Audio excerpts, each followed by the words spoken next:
Welcome to our channel. Today we how to deploy a Node.js app on AWS, beginner guide step by step clearly.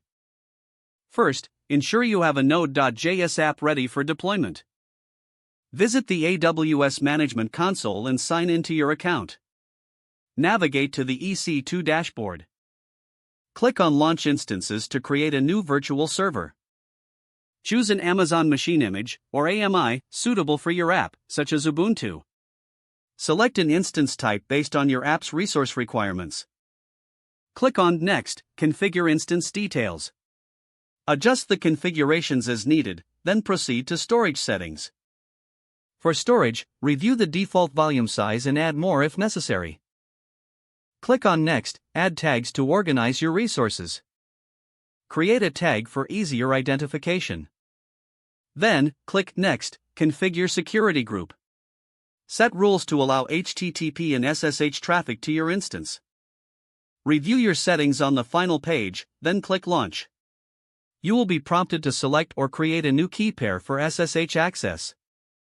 Download the key pair and keep it secure. Once the instance is running, copy the public IP address. Open your terminal or command prompt. Use SSH to connect to your instance using the command sshIpath/to/your/key.pem Ubuntu at your public IP. Make sure to replace the path and IP with your details. Update the package manager by running sudo apt update install node.js by executing the command curl slhttps:. You can use SCP or SFTP for this process. Navigate to your app's directory on the server. Install your app's dependencies with npm install run your app to ensure it works as expected by executing node your app.js to keep your app running in the background. Install a process manager like install Nginx with sudo apt install Nginx. Edit the Nginx configuration file for your app. Set the server block to redirect traffic to your node.js application. Test your Nginx configuration and restart the service. Access your node.js app through the public IP address in a web browser. Your Node.js app is now successfully deployed on AWS. If the page does not load, refresh the browser or try again in a private or incognito window.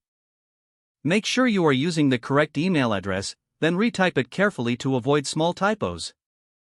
If your password is not accepted, use the reset option and create a new strong password you can remember. Don't forget to like this video and subscribe to our channel for more step-by-step tech guides.